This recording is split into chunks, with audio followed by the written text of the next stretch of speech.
Hindi Chini Bhai Bhai. Despite this famous tagline, we are seeing aggression on LAC. This is happening for the first time after 1977.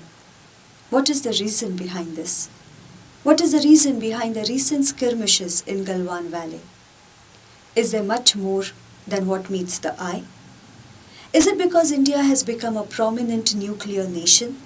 Or is it because India is reclaiming its land to carry out infrastructural activities?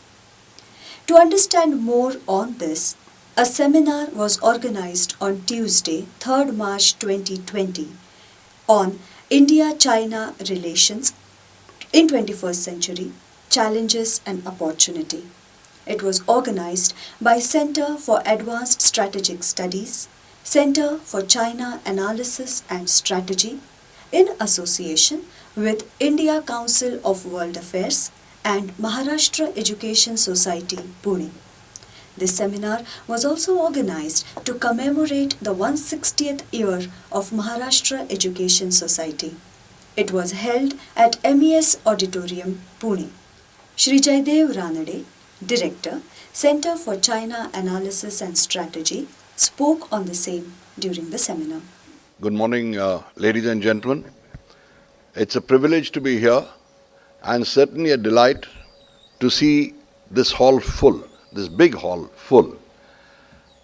May I acknowledge the support and the initiative taken by Air Marshal Gokhale, the MES for organizing this, and acknowledge the numerous distinguished personages who are here in the audience, including the NDA Commandant, General Mistry, and others who are here. And General Bakshi, whom I had the privilege of meeting in Calcutta many years ago. It's an important conference that we hope to have today, and we've got really a galaxy of speakers to discuss India-China relations, challenges and opportunities. Really speaking, our center, the Center for China Analysis and Strategy, does specialize, I would say, on watching China, contemporary China. And we analyze not only the political developments, but also to some extent the economic developments and what's taking place in the People's Liberation Army, which is actually one of the main pillars of the Chinese Communist Party. The intentions are twofold. One, to understand what happens in this big northern neighbor. And the second is to try and discern how it could impact on us. So I think that is the area that we cover.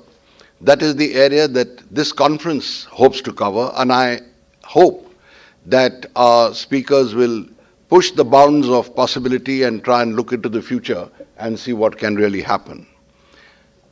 In my own view, I think India-China relations are at a turning point.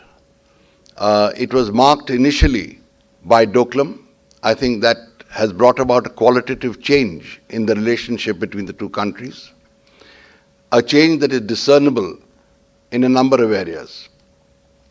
That has been compounded, even more so, by certain actions that Xi Jinping took. But more than that, this coronavirus, which has really dented not only the image of the Chinese Communist Party, but also of Chinese President Xi Jinping.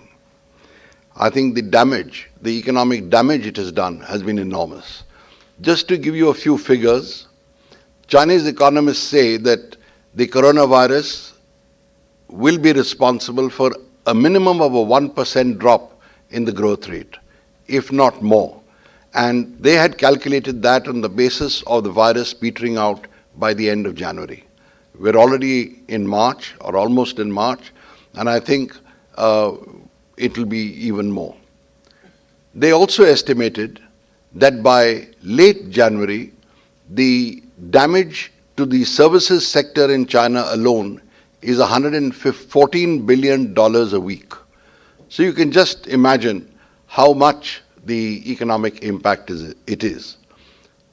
Production centers have closed down, factories have shut down, unemployment has soared, and a latest report that I was reading is that thanks to the coronavirus, where a number of people are in quarantine, millions actually, the instances of domestic violence has increased because the Chinese couples are not used to staying with each other at home. They're normally far away. But there is a lot of problem there. But I'm particularly happy to see so many younger people here, and I hope that they will not only benefit from but enjoy the conference, and certainly put the speakers on the spot by asking them a lot of questions. Thank you and welcome to this conference, and I hope we will be able to have a couple more in order to promote the thinking, an exchange between the thinking in Delhi and in Pune, so that we come to a better understanding of what's happening on important contemporary and topical issues. Thank you.